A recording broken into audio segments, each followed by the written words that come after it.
Днешният урок е свързан с честването на Деня за безопасен интернет, който през 2014 година е на 11 февруари. Вместо увод ще ви разкажа няколко истории. Това е снимка на Аманда Тод. През 2012 година 15-годишното момиче от Канада се самоубива след години тормоз, упражняван над нея във виртуалното пространство. Всичко започва, когато е в 7-ми клас. Влюбва се в непознато момче, с което контактува онлайн. След време той я прилъгва да се разголи пред него. Издирва я и след това започва да я преследва и тормози, като в началото я изнудва, заплашвайки я, че ако не отиде при него, той ще направи снимката и публично достояние. Когато тя отказва, той създава страница във Фейсбук, като добавя към нея всичките й приятели и използва за профилна снимка голия и фотос. Снимката бързо се разпространява в интернет и сред съучениците й. И тогава започва истинският тормоз, който не е само в онлайн пространството. Аманда заснема клип, в който разказва своята история и се самоубива.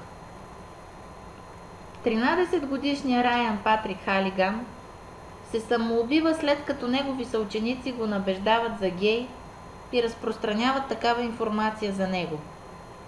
Момичето, с което се среща, къса с него и публикува всичките им писма и разговори в чата. Познати и непознати започват да му се присмиват. Райан не издържа и пише, че на другия ден ще се самоубие. А получава отсрещен отговор: ще бъде голяма веселба. 18-годишният Тристон Крисмас бил пребит до смърт от група младежи, които заснели убийството и многократно го гледали след това. Ще спра до тук. За съжаление има още подобни документирани случаи. Всички ги свързва едно. Това са деца, станали жертва на киберагресия. За да изясним понятието киберагресия или виртуална агресия, първоначално ще определим понятията агресия и агресивно поведение в реалния живот. В психологическата литература понятието агресия се дефинира като форма на поведение с цел нараняването на друго живо същество, което се стреми да избегне подобно отношение. Това определение включва всеки поведенчески акт, който застрашава или нарушава правата на човека. Агресивно поведение пък е поведение, свързано с извършване на преднамерено, целенасочено насилие от една личност върху друга.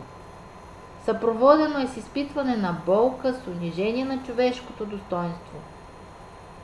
Може да се обобщи, че агресивна проява е всяка форма на поведение, при която е налице оскърбление, обида или е нанесена вреда на друго лице. Агресивността може да се прояви и в реалния, и в виртуалния свят. Особен проблем през последните години е агресивност, проявяваща се при използването на интернет и новите технологии за комуникация. Изследователите на явлението го наричат киберагресия или виртуална агресия. Този нов феномен представлява агресивност, която се проявява и предава по електронен път, например чрез интернет или мобилни телефони. Много от вас са ставали жертва или свидетели на това явление. Повечето тинейджери не се впечатляват особено и дори го приемат за шега. Но кога идва страшното? Кога агресивните прояви се превръщат в тормоз? Тормозът е вид агресивно поведение, целенасочено и съзнателно прилагано. В повечето случаи насилникът е наясно какво причинява на жертвата.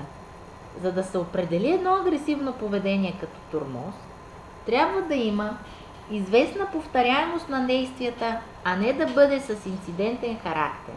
Тоест, Ако някой ви обиди по Фейсбук, това е проява на лошо отношение.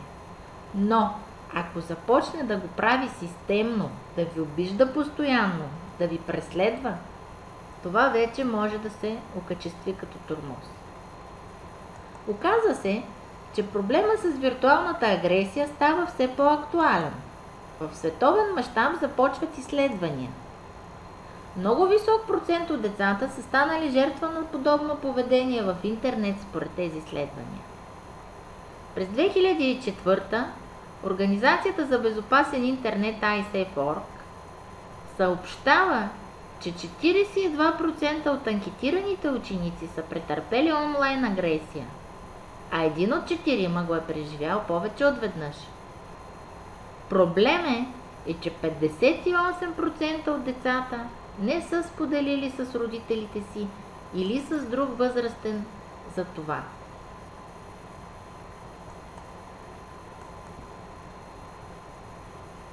Последствията. Какви са последствията? Те са огромни и изключително тежки.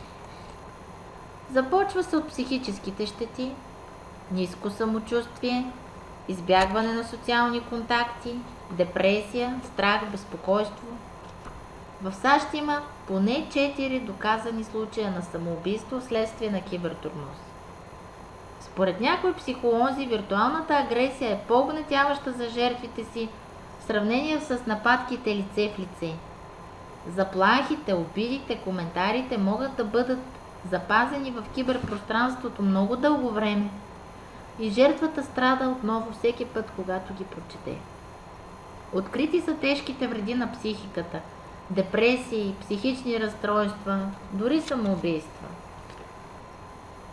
На този слайд са показани последствията според изследователите на проблема Коралов и Ивков. Жертвите се чувстват нещастни, потиснати през повечето време, имат ниска самооценка и самочувствие, понякога се озлобяват от преживения тормоз и се превръщат в жертва-агресор. Повишен риск от емоционални разстройства, като депресия, тревожност се наблюдава при тях. Някои деца стигат до опити за самоубийство. За съжаление, част от тях са успешни.